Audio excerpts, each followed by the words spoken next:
First of all, let me just say, I really, really appreciate you guys allowing us to come today and be able to kind of spend some time with you all. It means a lot to us. It really means a lot to us. I'm Bobby Humphrey. You probably saw me on TV because I coach and I play professional football. So I played for the University of Alabama. How many Crimson Tide fans we have in here? Okay, then that's pretty good. I guess Auburn is the other side. Okay, then, all right. We got some more Eagles. And I also went on to play for the Denver Broncos for 3 years, and I played for the Miami Dolphins for a couple of years, but I'm kind of known now for my children's accolade. My son, Marlon Humphrey, plays for the Baltimore Ravens. He currently plays for the Baltimore Ravens. So tomorrow night, when you guys are watching the Jets-Ravens games, can you all be Ravens fans tomorrow night? And pull for number 44. That'll be my son. So, question already.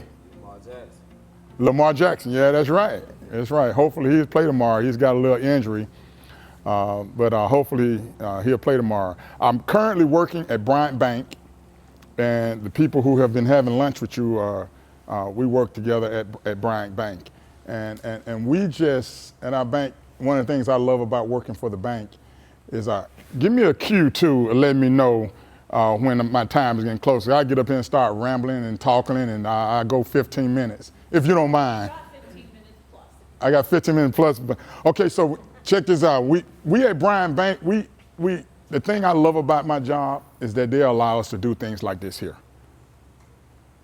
And that's what we, in the group of people that you see around you, that's what we enjoy. We enjoy being able to get out and being a part of the community. So this here is just not tongue in cheek right here, just something we have to do. Now this is something we love to do. We want to do. And we enjoy doing it. And it's just been a makeup of mine. And I can remember, going back to my childhood days, I can remember this time of the year. This time of the year is the best time of the year to me because it's more about giving than it is receiving. The Bible says it's more blessed to give than it is to receive. So sometimes when you're receiving something, you think, what? Man, I'm really getting something right. But when you're giving something, that means you have what? Something to give. So when you give something, someone is giving something to you. So when you have an open hand, you can receive, but you can give. But if you keep everything you got closely, can you receive anything? No, you cannot. So it's always blessed to give than it is to receive. And I can remember when I was a young kid, we was growing up in the projects there in Illiton Village in Birmingham, Alabama. And I was about like 6 years old, and I always wanted, 6, 7 years old, and I always wanted a bike. My mother and my father were separated. My mother was living on government assistance, and basically we were just being taken care of by the government. And she came across a program called Toys for Tots. Have you guys ever heard of that program? Toys for Tots. And basically they gave toys to allow kids to come and get toys who couldn't afford them. So someone informed my mom that, hey, you can go to Toys for Tots and be able to receive a gift. So I had 2 brothers and a sister, but I was the only one who really wanted a bike for Christmas. Well, I wanted a bike, period. It just so happens that Toys for Tots runs during the Christmas time. So I didn't know that we had to go, and my mom, she wanted to get in line. We had to go about 4 o'clock. We had to find somebody to take us, because we didn't have a vehicle or anything. They had to take us, and we had to sit in this cold car, and we had to wait until the doors opened to get in line to be able to receive gifts. And I can remember we went in, and it was like 1 bike left. And my mom got that bike. And that was my first bike ever, about 6 or 7 years old. And that's what giving is all about. And I led into that because this is a time of the year where, we can all give. Don't never think you have nothing to give. Always have something to give. A word of encouragement. Your words are very, very powerful. Your words can build up and they can also destroy. They can be bitter and they can be evil and they can be good, and prosperity that comes out of your mouth And sometimes we're allowed to be a little bit unruly, but if we can control it, oh my God, it's amazing what you speak. You can speak things into existence. So in this time of giving, I want to give you guys some things that I thought was very beneficial to me and my success from a little boy all the way up. And I still live by these same principles and rules today. First of all, I think you should always be yourself. Always be yourself. Have great determination and strive to be great. Now, what did I just say? Always be yourself. Be yourself. Don't answer the next one. What else did I say?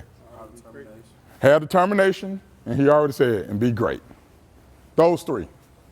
Now, that's just me. That's what I live by, and it kind of worked for me. You know why I said be yourself? Because you are the only one that is you. Out of billions of people in this world, God only created you like you. There's nobody else but you. You can go all over this world, you won't find anybody else like you. And you know what? He ain't no special than you, because what? You.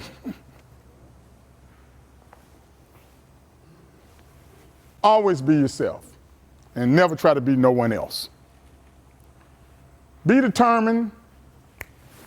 First thing I saw when I came in right there, I looked in there on that wall and I said, your hardest times often lead to your greatest moments of your life.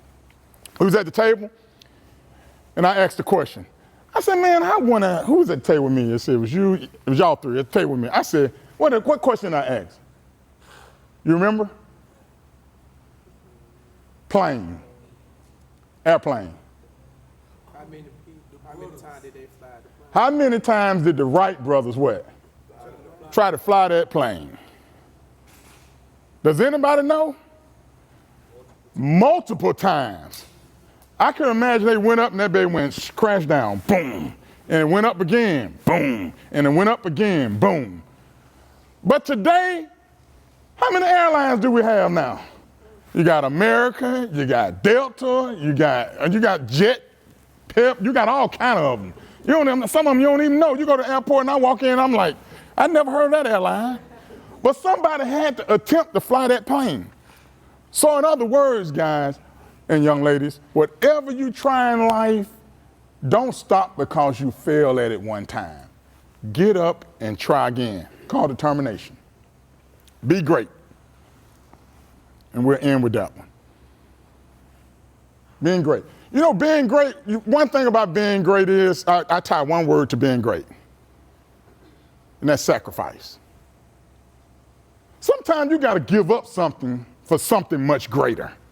You really ain't giving it up. You're just saying, I'm not going to do it so I can have something much greater. Sometimes you just got to walk away. You got to lose some friends. I had to lose some friends because I wanted to be great. I hadn't got to my greatness yet, but I am striving for excellence. But sometimes you just got to know when to say no and just walk away and cut your losses. One of the guys at our table said, man, you just got to get new friends sometimes. I mean, you do. You got to get new friends sometimes. I mean, I'm 53 years old, and I've changed friends a lot until now. The last 10 years of my life is kind of my core friends. And some of them was already my friends. I just didn't realize that they were my friends. Like a friend.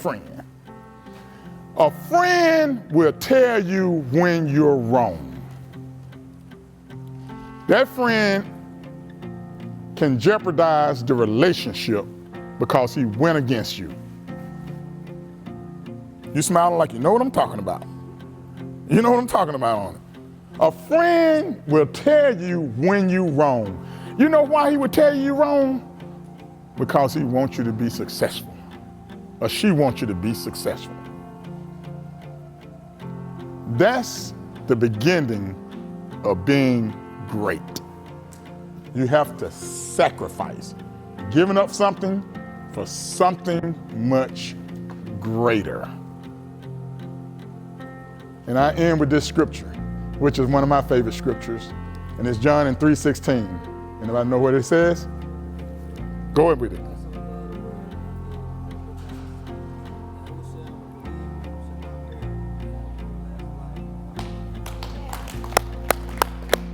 Awesome. Awesome. For God so loved the world that he what? Gave